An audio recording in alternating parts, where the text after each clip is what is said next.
Irish টিভিতে স্বাগতম। বলতে বাধ্য হচ্ছি, আদ্দিন হাসপাতালের এই অরাজকতা, সন্ত্রাসী কার্যক্রম, এত শিশু হত্যার পরও আদ্দিন হাসপাতালের মালিক পক্ষের অহংকার, দম্ভ, ক্ষমতার অপব্যবহার বিন্দুমাত্র কমেনি, বরং আরও বেড়েছে। আমরা সাধারণ মানুষেরা ক্ষমতাবানের এই দম্ভ, অহংকারে বারবার পরাজিত হচ্ছি। ক্ষমতাবানের পায়ে নিচে পিষ্ট হয়ে মরার আগ পর্যন্ত আমাদের নিস্তার নেই। এই আদ্দিন হাসপাতালের মালিক পক্ষ তারা সন্ত্রাসী কর্মকর্তা কর্মচারীদের লালন পালন করে, কারণ তাদের এই অনৈতিক কার্যক্রমগুলো যেন বাহিরে প্রকাশ না হয়। এই জন্য দেখুন একটি ভিডিও।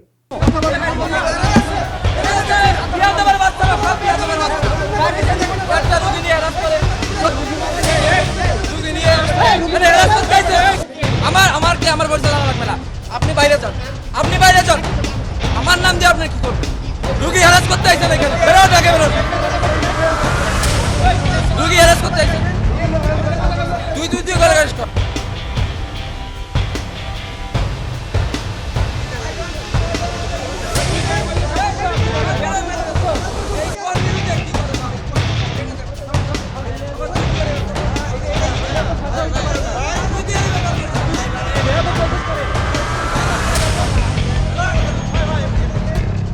এই যে ছেলেটা, নিশ্চিত তার বাবা মা তাদেরকে ভালো কোনো কিছু শেখায়নি এবং তারাও তাদের সন্তানকে ভালো কোনো কিছু শেখাবে না। আমরা আরেকটি ভিডিও দেখি।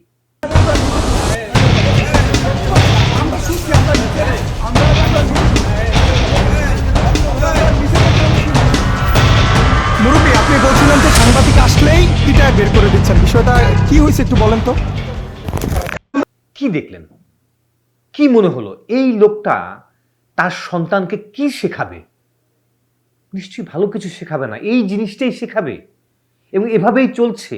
আমরা দিন দিন জানোয়ারের আচরণ ধারণ করছি। এটাই আমরা গর্বের সাথে মানুষকে দেখাই, মানুষকে শেখাই, আমাদের সন্তানদেরকে শেখাই। মনুষ্যত্বের জায়গা আর মানবিকতাই নেই। এখন জানোয়ারের আচরণ ধারণ করাই হচ্ছে বিশাল মনুষ্যত্বের প্রমাণ। এ তো গেল বাইরের ব্যাপার, হাসপাতালের ভেতরে কি হচ্ছে? আরে কি মনে করছেন যে ম্যানেজমেন্টের গাফলতি আছে? হ্যাঁ এরা গাফলতি হ্যাঁ ঘরের কাছে গেলে হেরা জারি মারে। ওই যে দারোয়ান গিলা আছে না, কুত্তালান ব্যবহার করে, কুত্তাতে অদম ব্যবহার হ্যাগো খারাপ। আমার বোনে বাথরুমে গেছে, চারালের লাইন ব্যবহার গিলি করছে দারোয়ানে, চারালের লাইন। কর্মচারীদের ব্যবহার খুব খারাপ, খুব চারালেতে অদম। প্রত্যেকটা আপনার ডিপার্টমেন্টের যেন ওষুধের ডিপার্টমেন্ট এবং কাউন্টার ডিপার্টমেন্ট, যেখানে ওই সব জায়গার মধ্যে অ্যাকাউন্ট ডিপার্টমেন্ট, সব জায়গার মধ্যে তারা গেলে তারা কোনো রকম কোনো প্রকার কোনো বিন্দু পরিমাণ সেবা দেয় না। তারা তাদের মন মতো করে আচরণ করে। আজ সকাল থেকে এক করে 12 থেকে 13 জন শিশু মারা গেছে। তো এইখানকার যারা এই কৃতপক্ষ আছে তারা তো কোনো কিছু অনুতপ্ত বা অনস্বীকার করে না। তাদের প্রত্যেকটা ওয়ার্ডের মধ্যে এই ছারপোকা, ইমুক সিমুক এগুলি আর সমস্ত কাজ এখানকার প্রত্যেকটা পেশেন্টের যত কাজ আছে সব পেশেন্টের রুগিয়ে করতে হয়।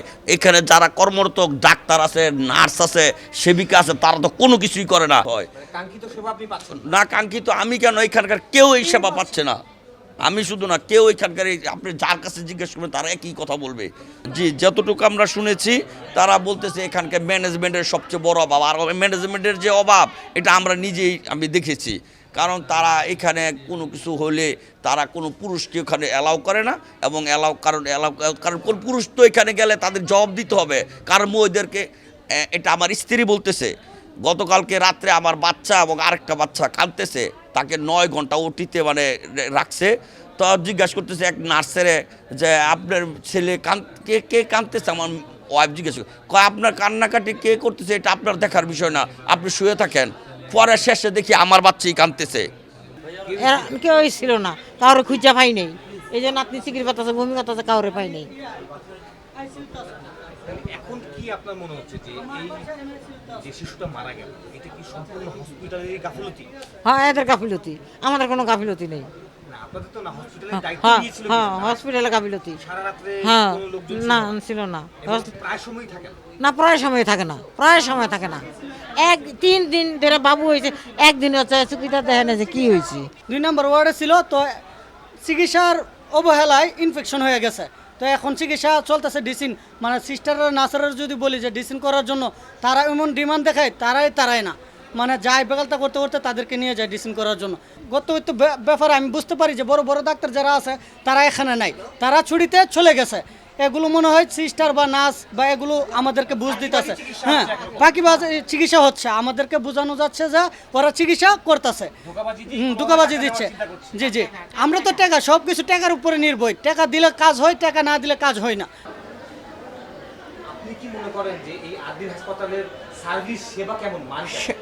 আমার জন্ম এই এলাকায় যখন হাসপাতালটা প্রথম হয় খুব ভালো হাসপাতাল ছিল ইদানিং 3-4 বছর ধরে খালি মানুষের কাছ থেকে শুনি এদের চিকিৎসার ব্যবস্থা বেশি সুবিধার না নাম হওয়ার পরে প্রতিষ্ঠানটা ধ্বংস হয়ে গেছে সবচেয়ে ভেতরের অবস্থা আরো বেশি মর্মান্তিক। মানুষ টাকা পয়সা দিয়েও কাঙ্ক্ষিত সেবা পাচ্ছে না, ন্যায্য সেবা পাচ্ছে না, মৌলিক সেবা পাচ্ছে না, মৌলিক অধিকার পাচ্ছে না। এবং এই অধিকার বঞ্চিতরা যেন বেশি উচ্চ বাক্য না বলতে পারে, এই জন্য সন্ত্রাসী কর্মকর্তা কর্মচারী লালন পালন করে আদ্দিন হাসপাতালের মালিক পক্ষ। আমরা প্রতিনিয়ত ক্ষমতাবানদের পায়ের নিচে পিষ্ট হয়ে তিলে তিলে দম বন্ধ হয়ে মরার জন্য অপেক্ষা করছি এবং এভাবেই আমরা ধীরে ধীরে ধ্বংসের দিকে এগিয়ে যাচ্ছি। যার কোনো চিকিৎসা নেই, যার কোনো সমাধান নেই। সমাধান একটাই, জেগে ওঠা, সচেতন হওয়া, একতাবদ্ধ হওয়া। যদি আমরা একতাবদ্ধ হয়ে জেগে উঠতে না পারি তাহলে আমাদের ধ্বংস অনিবার্য।